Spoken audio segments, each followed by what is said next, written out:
Can you clarify what a true free market is and what is the biggest harm to it right now? Okay, sure. Well, a free market economy, which is demonized all the time, it's we hear all the most absurd things about it.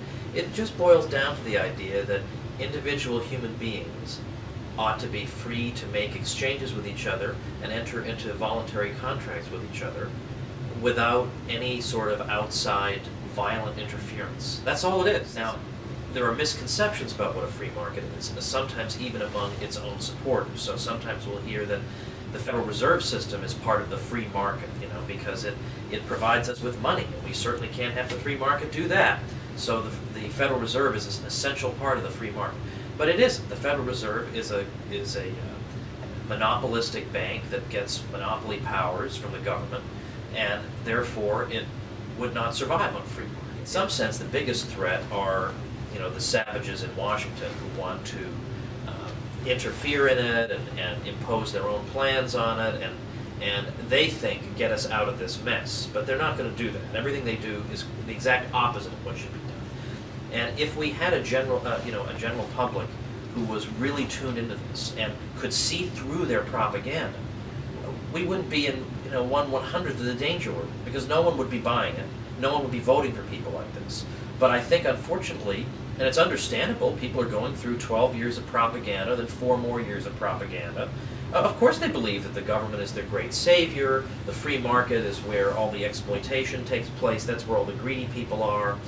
As far as they know, the free market is what we had in the 19th century when big businessmen came around and killed everybody.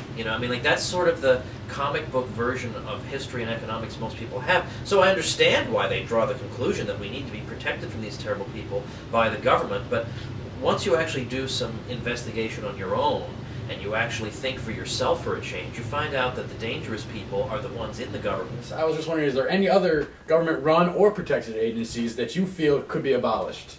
As far as the DEA, DHS, ATF, or IRS? I say get rid of all of them. I always err on the side of more freedom in general, but I say, these things are either not necessary to a free society, they're positively inimical to a free society, or a free society could handle them better.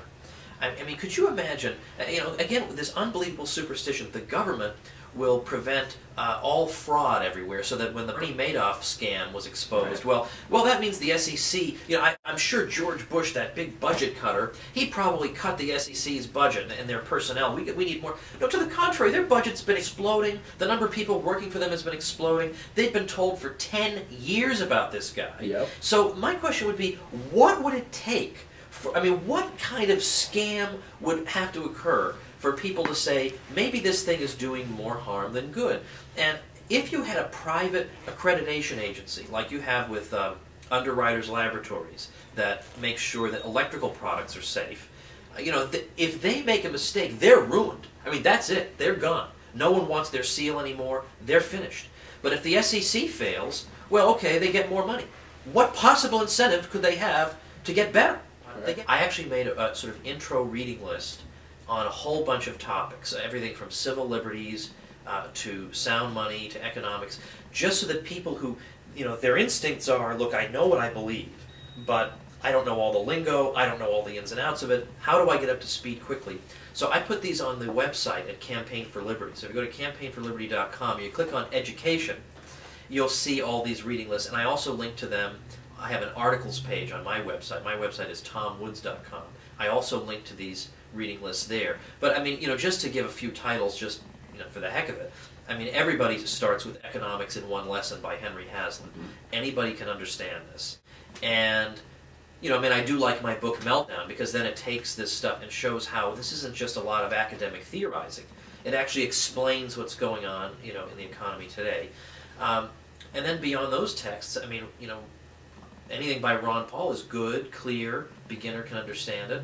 So his book, The Revolution, is a good intro. He's got a book coming out in September, which I haven't seen, but I've heard about, called End the Fed, which I bet will have some interesting points of view about that. And then finally, just for if you want to get just a really, really quick overview of the economics of the Fed, how it works, and what the problems with it are, I think probably Murray Rothbard's book, Case Against the Fed, is a good one simply because it's really short. And so you don't have to spend your whole life getting through it. It can give you the really nutshell version.